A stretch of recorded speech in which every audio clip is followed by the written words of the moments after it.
Assalamualaikum warahmatullahi wabarakatuh.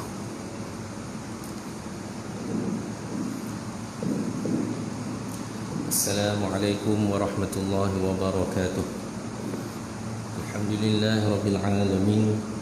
Wassalatu wassalamu ala asyrafil anbiya'i wal mursalin wa ala alihi wa sahbihi ajma'in.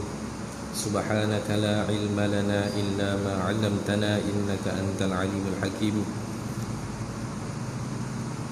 Rabbi shrah li sadri wa yassir li amri wahlul 'uqdatam min lisani yafqahu qawli amma ba'd.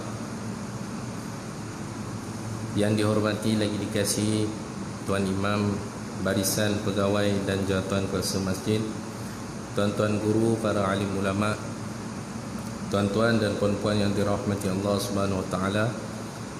Bersyukur kita kepada Allah Subhanahu wa taala kerana dapat bersama-sama menunaikan solat fardu maghrib secara berjamaah, dan kemudian kita lanjutkan dengan niat iktikaf, duduk sebentar antara waktu maghrib ke isyak, mendengar sedikit perkongsian berkenaan dengan sirah Nabi Muhammad sallallahu alaihi wasallam.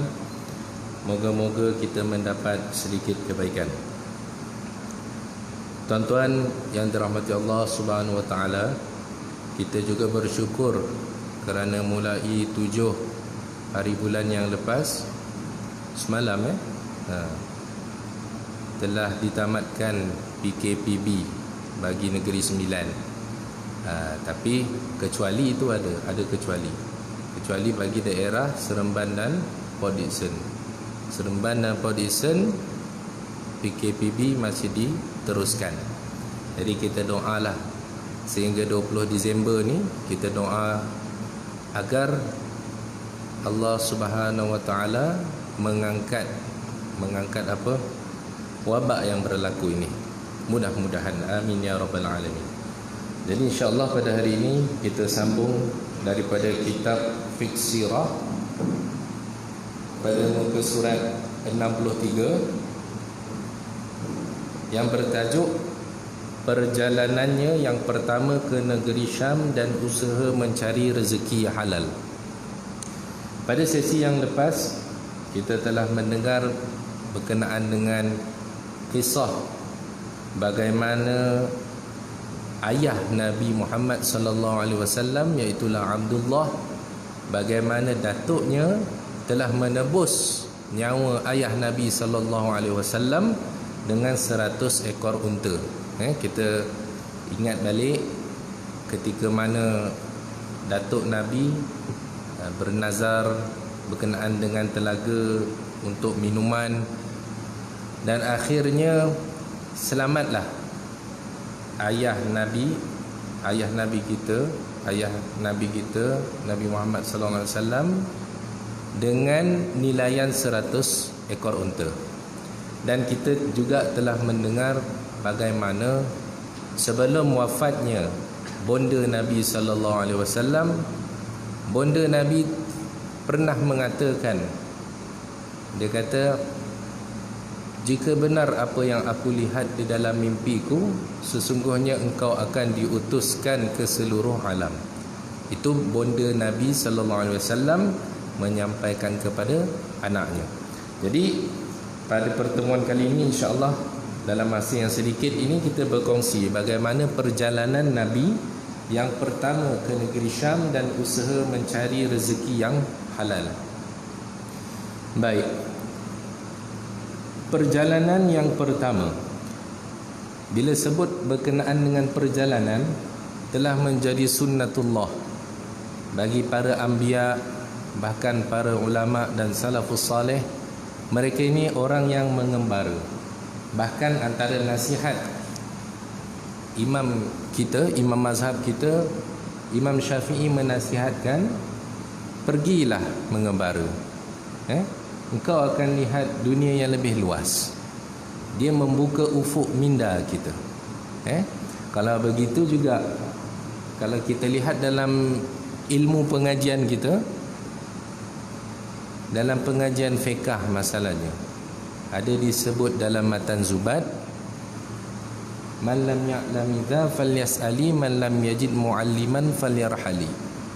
Orang yang tak mengetahui berkenaan dengan sesuatu masalah, maka hendaklah bertanya kepada orang yang mengetahui. Tetapi seandainya dia tidak menemui guru yang dapat menyelesaikan masalahnya, maka bagi orang tersebut hendaklah dia bermusafir mencari guru yang boleh membantunya di dalam urusan agama. Jadi kita lihat perjalanan ini telah menjadi sunnatullah. Antara sabda Nabi sallallahu alaihi wasallam, as-safaru qit'atun minal adab. Perjalanan musafir ini sebahagian, sejuzuk daripadanya adalah azab. Sebab apa azab? Kita meninggalkan keluarga kita, meninggalkan ibu dan ayah yang kita kasihi, meninggalkan anak-anak. Begitu juga untuk orang yang bekerja jauh, meninggalkan keluarga dengan niat kerana Allah Subhanahu wa taala, pastilah Allah Subhanahu wa taala akan memberikan ganjaran yang baik kepadanya. Jadi kisah seterusnya adalah berkenaan dengan perjalanan yang pertama. Kita dengar Nabi ini banyak kali membuat perjalanan. Yang kita nak cerita pada kali ini adalah perjalanan baginda yang pertama. Ke mana? Ke negeri Syam, dan usaha mencari rezeki halal. Baik, kata Syekh Ramadan Al-Buti, dalam usia 12 tahun bapa saudara baginda Abu Talib membawa bersama-samanya ke negeri Syam, iaitu ke negeri Syria. Kita selalu baca surah Quraisy kan, li ila fi Quraisy ila fihim rihlatash shita'i was-sayf falyabudu rabb hadzal bait allazi at'amahum min ju' wa amanahum min khauf. Antara lain, surah Quraisy ini menceritakan bagaimana orang Arab pada zaman dahulu, terutamanya Quraisy, Allah Subhanahu wa taala beri mereka nikmat. Terjemahan surah Quraisy kalau kita tengok berkenaan dengan perjalanan ini, li'ila fi Quraisy, maksudnya kerana kebiasaan aman tenteram kaum Quraisy, penduduk Makkah. Ila fi rihlatash shita'i was-sayf, apa yang tenteram? Iaitu kebiasaan aman tenteram perjalanan mereka, yakni menjalankan perniagaan pada musim sejuk dan pada musim panas.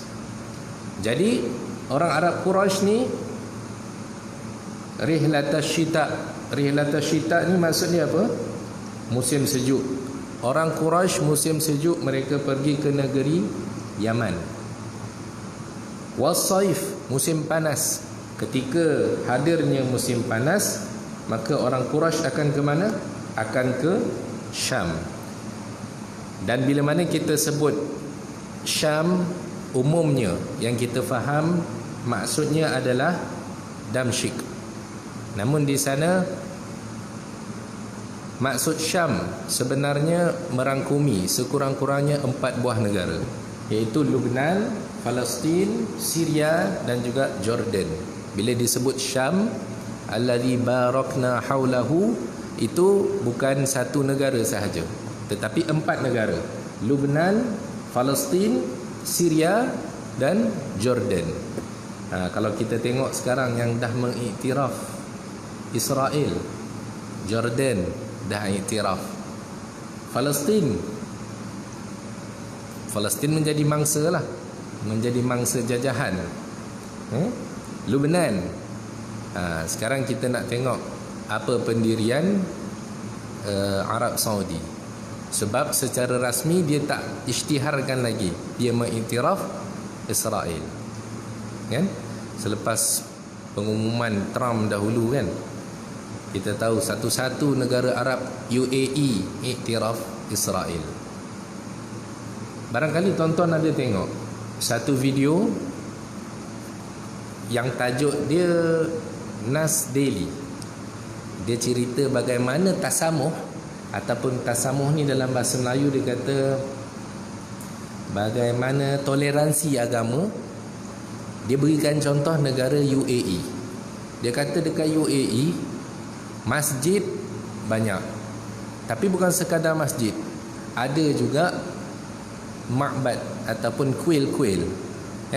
Bayangkan kat negara Arab yang dahulunya telah dibuang kuil-kuil ni, berhala dan sebagainya ni, namun sekarang ada balik, bahkan bersaiz besar. Ada yang bersebelahan dengan masjid di negara Arab seperti UAE. Yang masalahnya adalah video ini dia ingin menyebarkan fahaman toleransi sehingga darjat ataupun satu tahap dikatakan bahawa semua agama ini berada pada satu darjat yang sama. Maksud dia kata Islam ke, Kristian ke, Hindu ke, semuanya sama. Dia kata semuanya inginkan kebaikan. Jadi buat apa untuk kita bergaduh dan sebagainya. Mungkin kali pertama kita dengar mungkin tak ada masalah. Betul, kita bertoleransi dengan orang bukan Islam. Tetapi sehingga menyamakan agama Islam dengan agama-agama yang lain, seolah semuanya betul menuju Tuhan yang satu, ini satu perkara yang sangat berbahaya. Bahkan kalau anak muda dengar, barangkali mereka akan bersikap dengan sikap yang demikian, iaitu terlalu bertoleransi. Kan umat Islam ini masalahnya kadang-kadang kita terlalu bertoleransi, sehinggalah kita sanggup mencairkan identiti kita. Itu masalahnya. Bila mana anak muda kata apa masalah kalau kita pergi kuil, kalau kita pergi ke tempat-tempat sembahan lain lah, Bahkan dalam video tersebut ada juga perlakuan orang tersebut menunaikan solat di dalam kuil. Ini masalah tuan-tuan. Dia halus Kalau tuan-tuan tengok video dia ni sebenarnya dibiayai oleh Israel. Tujuannya untuk apa? Untuk dia membiasakan umat Islam dengan keberadaan Israel itu sendiri. Jadi orang rasa relax lah. Dia tunjuk Israel dengan Palestin, hubungan mereka baik dan sebagainya. Sedangkan kita semua tahu yang sedang dilakukan sekarang adalah pengambilan tanah-tanah Palestin untuk dijadikan negara, ibu negara Israel. Orang Israel kata, orang Yahudi lah, Yahudi Zionis, mereka mendakwa bahawa di bawah Masjidil Aqsa tersebut adalah terdapatnya Haikal Sulaiman. Dia kata begitu.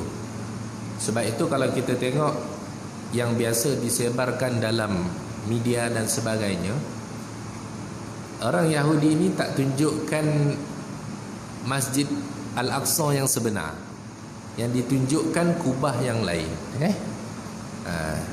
Bila orang ramai, masyarakat dunia tengok orang Islam ni bergaduh sebabkan masjid tu elok je, berjayalah tu. Sebab yang sebenar yang mereka nak rosakkan ni bukan kubah yang ditunjukkan tu, tetapi Masjidil Aqsa. Mungkin tuan-tuan pernah sampai. Masjidil Aqsa bukan seperti yang biasa kita lihat. Bukan kubah yang berwarna emas tu. Masjidnya lebih kecil daripada kubah tersebut. Baik. Jadi negara Syam itu sekurang-kurangnya terdiri daripada 4 buah negara. Namun yang popular atau masyhurnya bila sebut Syam, maka akan terlintas dalam fikiran Syam itu adalah Damsyik. Semua ni dah musnah, tuan-tuan yang dirahmati Allah, akibat peperangan. Kalau kita tengok before after negara Syria tu, ya Allah, ketika mana berlaku peperangan tu, adalah negara-negara Islam yang lain yang menyelamatkan beberapa ulama daripada Syria ni, mereka bawa ke negara mereka. Contohnya seperti Turki, ke Qatar, Contoh kita tengok Syekh Muhammad Quraim Rajih tu kan, orang yang memiliki sanad Al-Quran yang dikira tertinggi di zaman kita ini. Beliau ni antara orang yang diselamatkan oleh negara Qatar ketika berlakunya peperangan. Kalau tak diselamatkan, takut nasib Syekh Quraim Rajih ni jadi macam nasib siapa? Pengarang kitab ni. Dibunuh syahid oleh orang Syria sendiri, yang telah termakan hasutan. Sayang, ketika mereka sampai di satu tempat yang dikenali dengan Basra, mereka telah bertemu dengan seorang paderi yang bernama Buhairah. Buhairah ni nama seorang paderi. Tapi kalau Buhairah itu maksudnya dalam bahasa Arab, Buhairah maksudnya tasik. Bahrun, laut. Kalau Buhairah itu namanya tasik. Isim tasghir. Mereka telah bertemu dengan seorang paderi yang bernama Buhairah, seorang yang bijak mengenai kitab Injil dan agama Nasrani, iaitu agama Kristian. Beliau memerhati Nabi Muhammad. Beliau ni maksud Buhairah. Buhairah memerhati Nabi Muhammad sallallahu alaihi wasallam, kemudian bertanya kepada Abi Talib. Bila dia tengok Nabi ni, dia terus tanya pada Abu Talib. Dia tengok saja, dia terus tanya kepada Abu Talib. Apa katanya? Budak ini anak tuan hamba kah? Paderi ni tanya. Budak ini anak tuan hamba kah? Lantas dijawab oleh Abu Talib, kenapa tidak? Ya, budak ini anak aku. Abu Talib jawab begitu. Oleh kerana Abu Talib terlalu kasih dan sayang kepada Rasulullah sejak dahulu lagi, maka beliau menyebut-nyebut baginda sebagai anaknya. Ini menjadi satu yang masyhur di dalam masyarakat Arab. Walaupun sebenarnya itu bukan anak dia, anak kandung dia, tapi itu anak buah. Tapi disebabkan perasaan kasih dan sayang tersebut, maka si pakcik ni memanggil anak buahnya dengan panggilan anak. Ini yang dilakukan oleh Abu Talib. Kemudian Buhairah menegaskan. Bila mendengar jawapan Abu Talib, Buhairah jawab, bapa budak ini tidak mungkin masih hidup. Buhairah jawab, bapa budak ni, maksud bapa Nabi ni tak mungkin masih hidup. Sekadar melihat saja. Abu Talib menjawab, sebenarnya budak ini anak saudaraku. Abu Talib ceritakan peristiwa yang sebenar. Sebenarnya budak ini anak saudaraku. Bapanya meninggal ketika ia masih dalam perut ibunya. Kita dah dengar pada kuliah yang lepas bagaimana ketika ibu Nabi sallallahu alaihi wasallam mengandungkan Nabi, yang ketika itu Aminah mengatakan, tak pernah aku merasa senyaman ini. Tak pernah aku merasa senyaman ini. Sedangkan Aminah ini sedang hamil, mengandungkan Nabi. Tapi Aminah rasa begitu selesa, begitu sedap badan, tak rasa lesu. Dan kita tahu ketika itu di dalam kandungan ayah Nabi Muhammad sallallahu alaihi wasallam telah pun wafat. Itu yang Abu Talib sebut. Paderi tadi menambah, bila dia dengar jawapan Abu Talib yang mengatakan sebenarnya ni bukan anak aku tapi anak saudaraku, memang benar apa yang engkau ceritakan, kerana segala-galanya tercatat dalam Injil. Dan di sini ingin aku memberi nasihat, iaitu apa nasihatnya? Supaya segeralah engkau membawanya pulang. Sebab kalaulah ternampak oleh orang-orang Yahudi, mereka akan mengancam nyawanya, kerana anak saudaramu ini di masa akan datang akan membawa suatu perkara besar dan agung. Jadi Buhairah ni sekadar memperlihatkan fizikal Nabi sallallahu alaihi wasallam, dia boleh tahu dah ini budak ni. Nabi berapa umur dia ketika itu? 12 tahun. Tapi sekadar melihat sahaja, Buhairah dah kata orang ini akan membawa satu perkara yang besar dan agung. Jadi nasihat daripada Abu Talib, eloklah engkau bawa dia segera, baliklah ke Makkah, kerana seandainya budak ini dilihat oleh orang-orang Yahudi, nescaya akan diancam nyawa budak ini, iaitu Nabi Muhammad sallallahu alaihi wasallam. Lalu apa yang Abu Talib lakukan?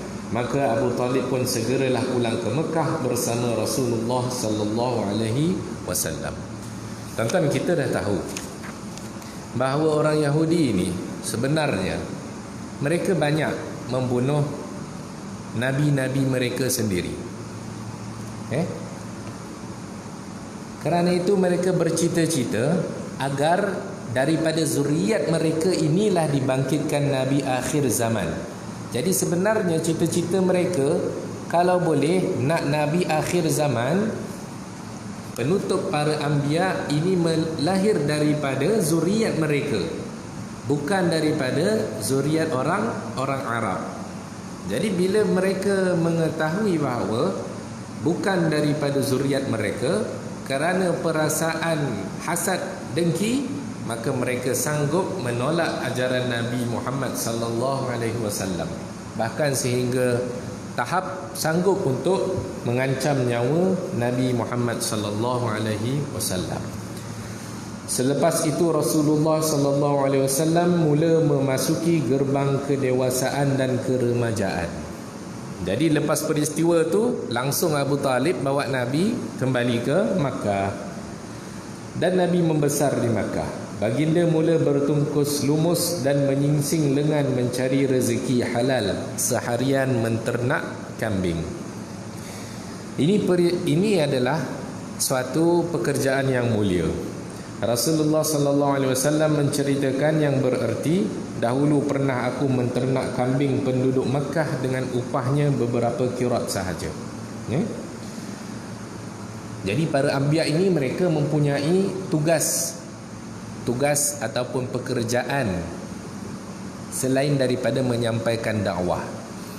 Dan Nabi kita, Nabi Musa, Nabi Shu'aib dan Nabi Muhammad sallallahu alaihi wasallam, tugas mereka apa? Menternak. Nabi kita menternak kambing. Kalau Nabi Daud pekerjaannya apa? Mencanai besi. Nabi Idris pekerjaannya apa? Menjahit baju.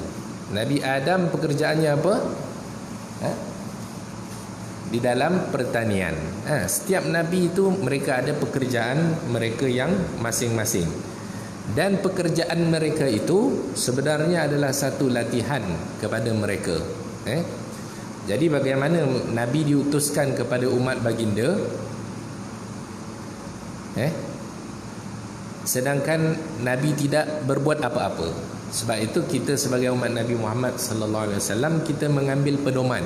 Kita melihat, Nabi kita pun bekerja untuk menyara kehidupan baginda sallallahu alaihi wasallam. Allah telah mengawal dan mengawasi zaman keremajaan Rasulullah sallallahu alaihi wasallam. Jadi daripada kecil Allah telah menjaga Nabi. Oleh itu baginda tidak pernah menyeleweng seperti pemuda-pemuda lain. Nabi tak pernah sekalipun menyeleweng. Dan berhubung dengan hal ini, baginda sendiri telah menceritakan kepada kita.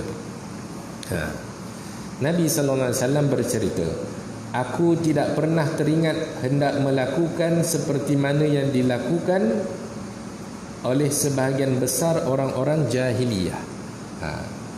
Jauhlah, maksudnya bukan sahaja menyembah berhala. Maksud perkara-perkara yang rendah sifatnya di mata awam, Nabi tak buat. Contohnya orang Arab, antara perangai mereka ketika tawaf, ada daripada kalangan mereka yang bertawaf Kaabah tersebut dalam keadaan telanjang, bertepuk tangan dan juga bersiul. Dan Nabi sallallahu alaihi wasallam tidak pernah melakukan perkara seperti ini. yang menunjukkan kerendahan akhlak. Nabi tak pernah buat. Tapi dalam kisah ni Nabi ceritakan, aku tidak pernah teringat hendak melakukan seperti mana yang dilakukan oleh sebahagian besar orang-orang jahiliyah kecuali 2 kali. Maksudnya keinginan tu sebagai seorang pemuda normal, barangkali pernah timbul 2 kali, tetapi dielak dan dijauhkan oleh Allah Subhanahu wa ta'ala. Allah jaga Nabi. Lepas itu aku tak ingat-ingat lagi sehinggalah aku diutuskan. Ini semua berlaku sebelum perutusan Nabi Muhammad sallallahu alaihi wasallam.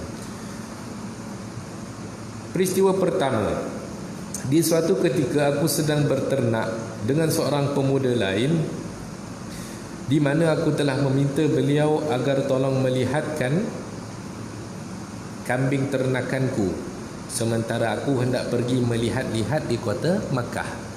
Peristiwa pertama berlaku apabila Nabi SAW ada seorang kawan, teman. Jadi satu hari itu Nabi rasa nak melihat kota Mekah. Bukan nak buat benda yang tak baik yang dilakukan oleh orang-orang Arab, tapi Nabi just nak tengok apa kehidupan Mekah ni. Jadi Nabi dah minta pada kawan dia ni untuk tolong tengok sekejap kambing yang Nabi jaga. Itu antara sifat amanah. Kalau tak amanah apa dia buat? Tinggalkan kambing itu. Pandailah mereka jaga diri mereka sendiri, kambing kan.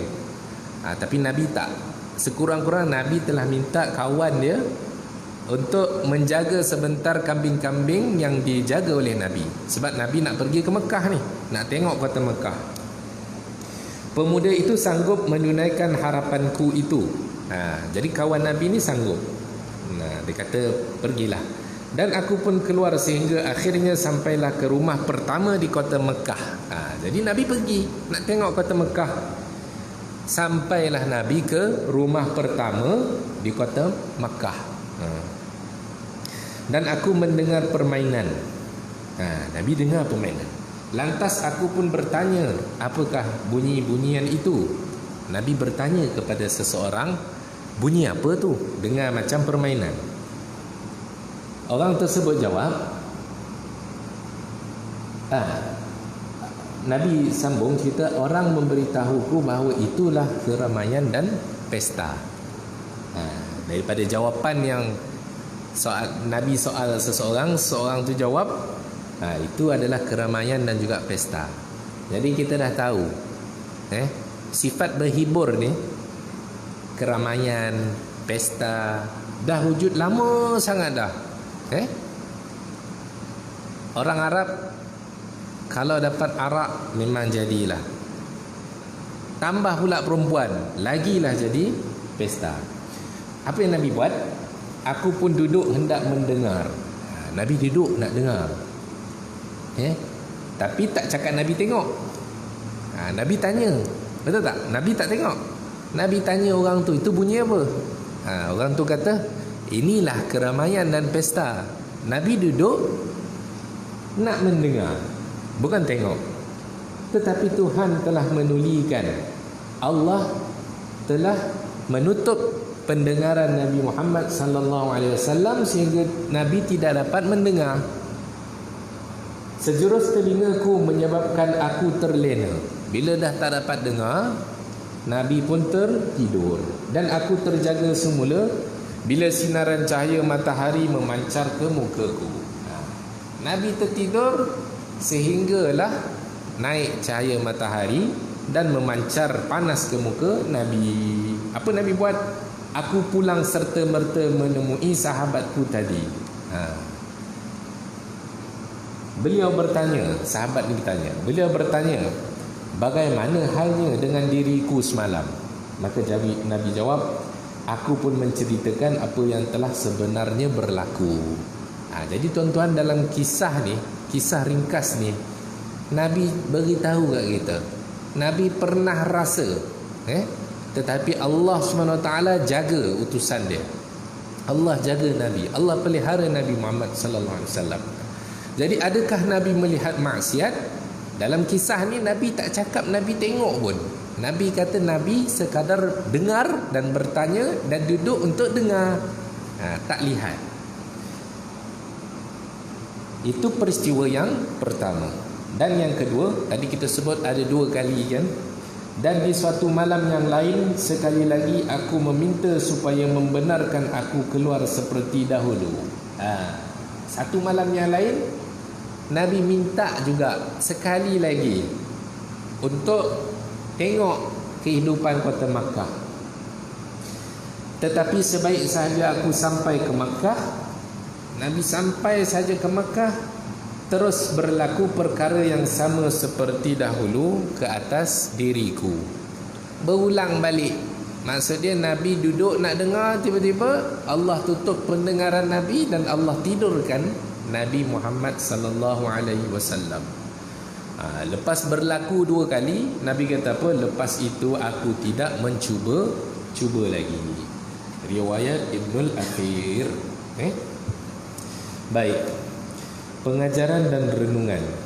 Cerita pertemuan Rasulullah sallallahu alaihi wasallam dengan Buhairah semasa perjalanannya ke negeri Syam bersama ayah saudara baginda adalah satu-satunya hadis yang diriwayatkan oleh ramai para ulama sirah. Inilah satu-satu hadis yang berceritakan berkenaan dengan perjalanan Nabi. Hadis ini membuktikan kepada kita bahawa ahli kitab, iaitu orang Yahudi dan Nasrani, sudah pun mengetahui tentang pengutusan Muhammad sallallahu alaihi wasallam. Orang Yahudi dan Nasrani sebelum Nabi ni diutuskan lagi, mereka dah tahu dah akan ada seorang Nabi diutuskan. Tinggal lagi mereka berharap Nabi yang diutuskan tersebut terdiri daripada zuriat mereka. Tapi yang berlaku, Nabi ini diutuskan dalam bangsa Arab, bangsa Quraisy, melalui kitab Taurat dan Injil yang telah menceritakan satu persatu tentang tanda-tanda dan kedatangannya. Dalam Taurat dan Injil cerita satu-satu tentang tanda dan kedatangan Nabi Muhammad sallallahu alaihi wasallam. Mengikut apa yang telah diperihalkan oleh ahli sirah, orang-orang Yahudi Madinah pernah menyebut-nyebut tentang kedatangan Muhammad sallallahu alaihi wasallam kepada puak Aus dan Khazraj. Orang Yahudi ini sebelum Nabi diutuskan, mereka pernah mengwar-warkan, menghebahkan kepada 2 kaum yang terdapat di Madinah, iaitu Aus dan Khazraj. Dan bila dilahir sahaja, mereka akan mengikuti dan beriman dengannya.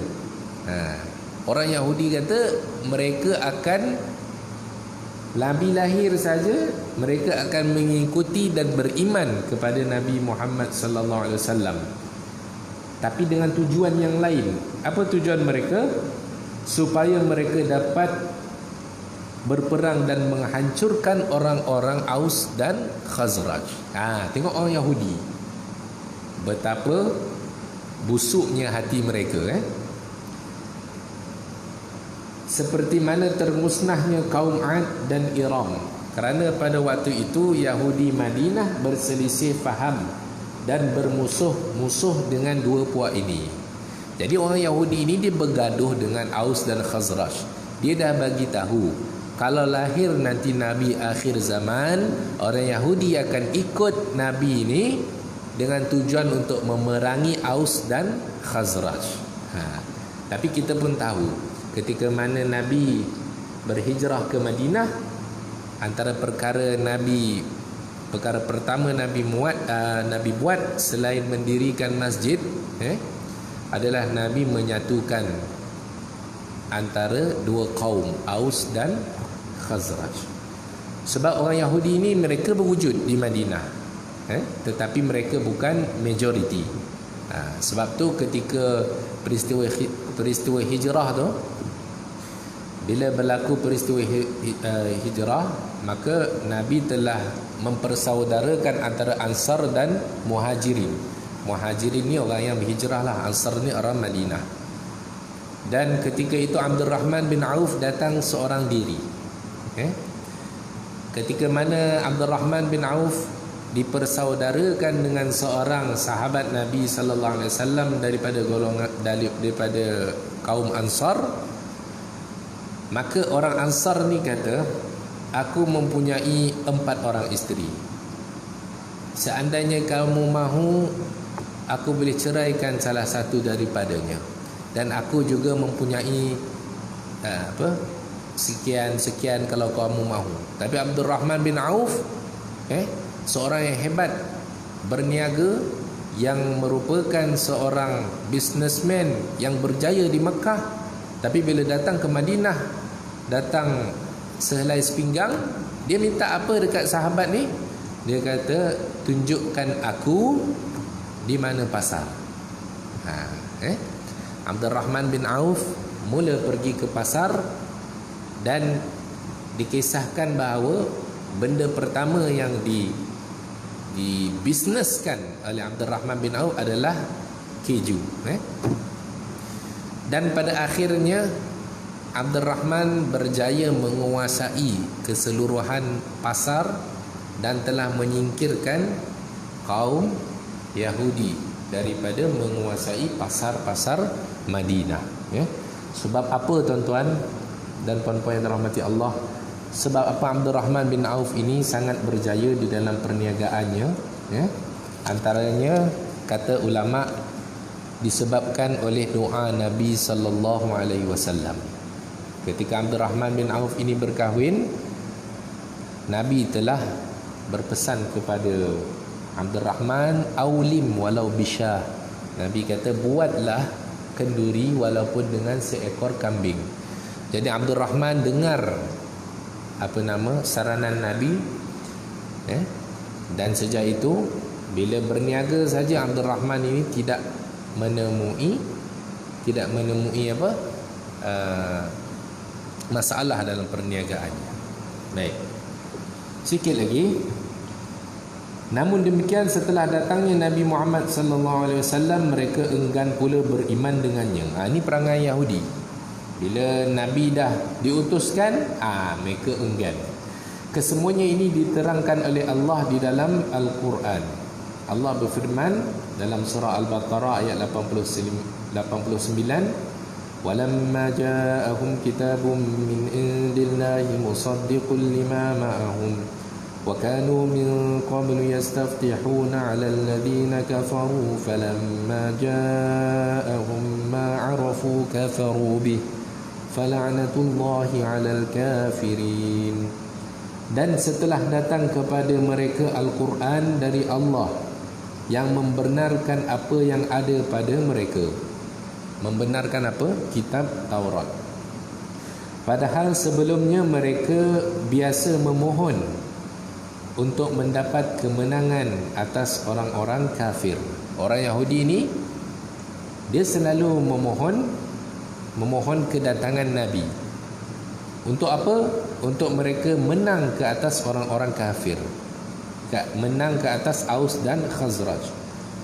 Maka setelah datang kepada mereka orang-orang yang telah mereka ketahui, iaitu Muhammad sallallahu alaihi wasallam, lalu mereka ingkar kepadanya. Bila dah ada Nabi, dah diutuskan, orang Yahudi ini sikap mereka ingkar kepada Nabi. Maka laknat Allah lah atas orang-orang yang ingkar itu.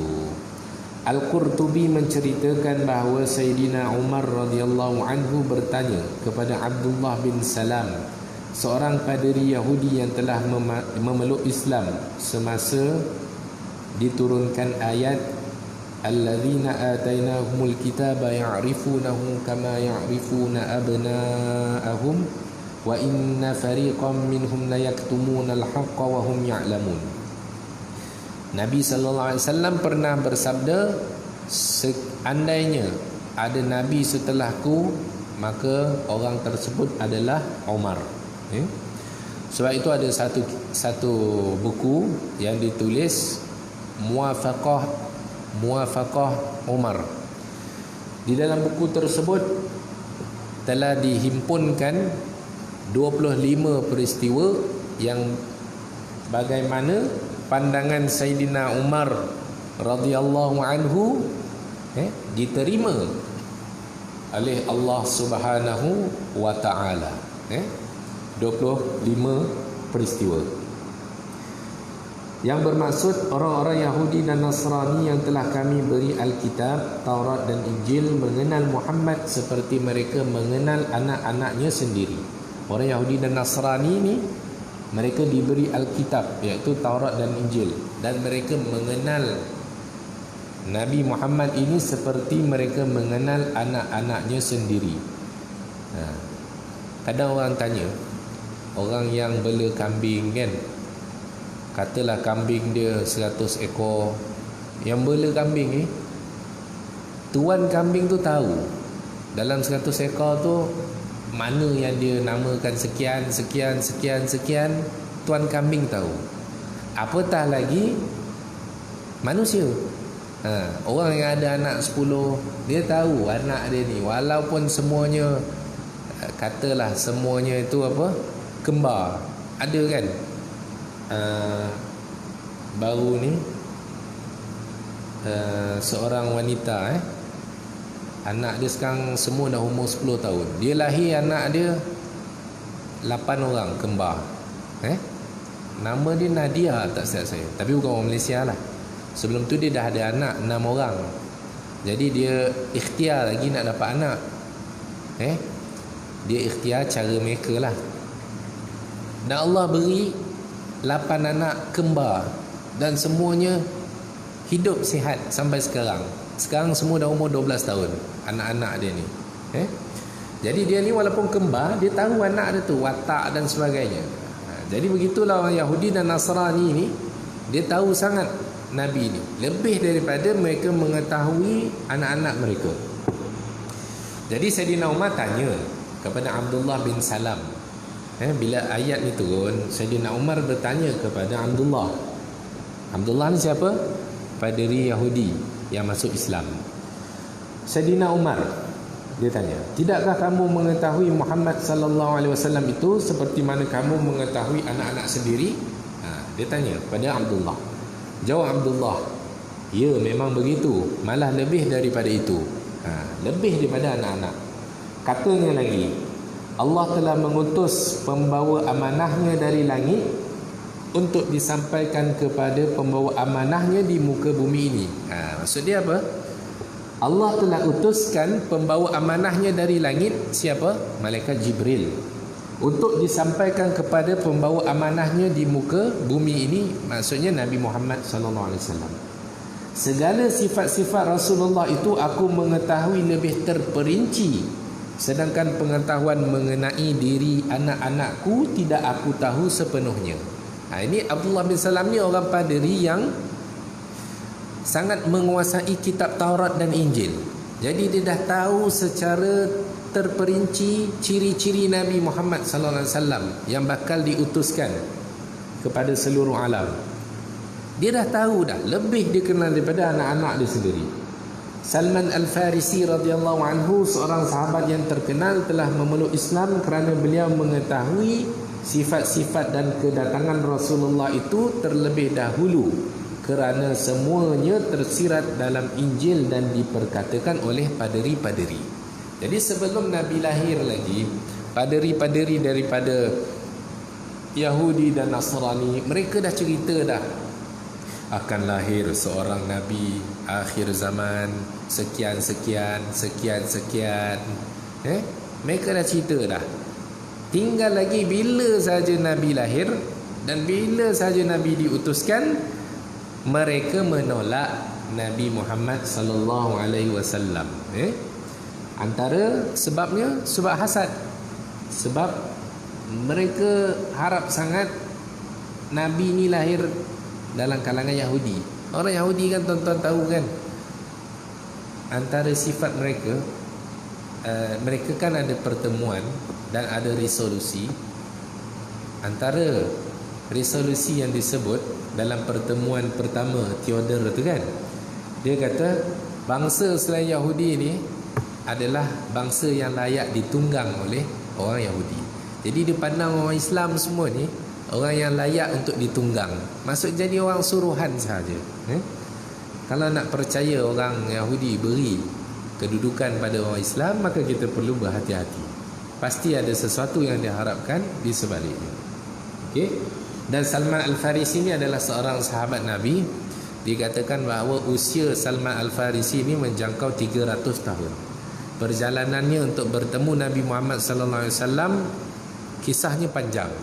Dia mencuba beberapa agama sebelum dia bertemu dengan Nabi Muhammad sallallahu alaihi wasallam. Dan Salman Al-Farisi inilah yang telah mencadangkan kepada Nabi ketika peristiwa perang Khandaq agar orang Islam menggali parit. Sebab teknologi menggali parit ini telah wujud di Parsi dahulu. Baik, segala-galanya ini tidaklah menunjukkan kepada kita bahawa kesemua ahli kitab percayakan segala-galanya. Pada hakikatnya ia adalah sebaliknya, sebab kitab-kitab Injil yang mereka baca sekarang sudah tidak ada langsung menyebut tentang Nabi Muhammad dan sifat-sifatnya kerana tokoh tambah, tukar ganti sering dilakukan ke atas kitab ini oleh pihak paderi dan gereja. Jadi tuan-tuan, kita berhenti setakat itu dahulu. InsyaAllah jika ada kesempatan kita akan sambung pada kesempatan yang lain. Qulu qouli hadza wa astaghfirullahal azim li wa lakum. Wassalamualaikum warahmatullahi wabarakatuh. A'udzubillahi minasyaitonir rajim. Bismillahirrahmanirrahim. Allahumma faqihna fid din wa 'allimna at-ta'wil bi rahmatika ya arhamar rahimin. Wa sallallahu ala sayyidina Muhammad wa ala alihi wa sahbihi baraka wa sallam. Alhamdulillahirabbil alamin.